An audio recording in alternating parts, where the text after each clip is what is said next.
வணக்கம். ஆன்மீக செய்திகள். தஞ்சாவூர் கரந்தையில் 1000 ஆண்டுகள் பழமை வாய்ந்த வசிஷ்டேஸ்வரர் கோவில் வைகாசி திருவிழா மே 31ஆம் தேதி கொடியேற்றத்துடன் துவங்கியது.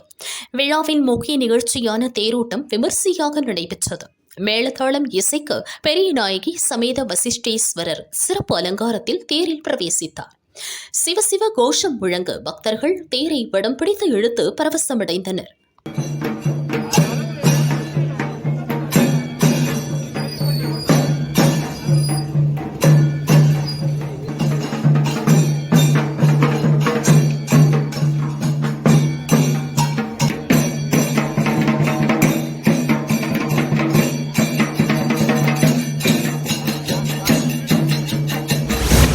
திருச்சி நம்பர் 1 டோல்கேட் அருகே உள்ள உத்தமர் கோவிலில் வைகாசி தேரோட்டம் கடந்த மே 31ஆம் தேதி கொடியேற்றத்துடன் தொடங்கியது.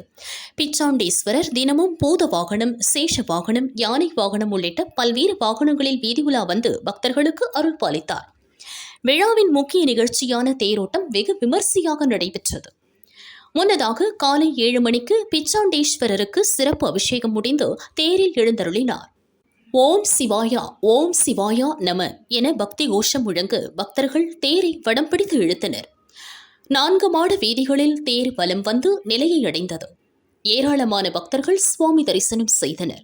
விழாவிற்கான ஏற்பாடுகளை கோவில் இணை கமிஷனர் கல்யாணி, திருச்சி துணை கமிஷனர் லட்சுமணன் டக்கார் சுரேஷ், செயல் அலுவலர் புனிதா மற்றும் திருப்பணி அலுவலர்கள், பணியாளர்கள் செய்திருந்தனர்.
சிவகங்கை மொட்டக்குறிச்சி கிராமத்தில் உள்ள பத்ரகாளியம்மன் கோவில் புனரமைப்பு பணிகள் முடிவடைந்த நிலையில் கும்பாபிஷேக முதல் கால யாகசாலை ஜூன் 6ஆம் தேதி துவங்கியது.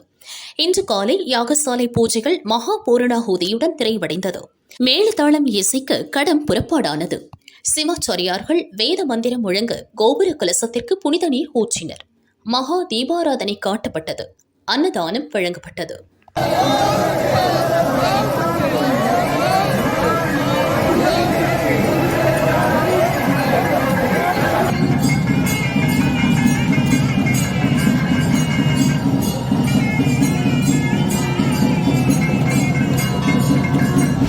திருவள்ளூர் மாவட்டம் பொன்னேரி இலவம்பேடு ஸ்ரீ லட்சுமி நாராயண சுவாமி கோயிலில் புனரமைப்பு பணிகள் நடைபெற்றது. அதனைத் தொடர்ந்து கணபதி ஹோமத்துடன் யாகசாலை பூஜைகள் நடைபெற்றது. 4ஆம் கால யாகசாலை பூஜை முடிந்து கடம் புறப்பாடானது. சிவாச்சாரியார்கள் வேத மந்திரம் முழங்க கோபுர கலசங்களுக்கு புனித நீர் ஊற்றப்பட்டது. பக்தர்கள் மீதும் புனித நீர் தெளிக்கப்பட்டது. சுற்று வட்டார பகுதிகளைச் சேர்ந்த பக்தர்கள் சுவாமி தரிசனம் செய்தனர்.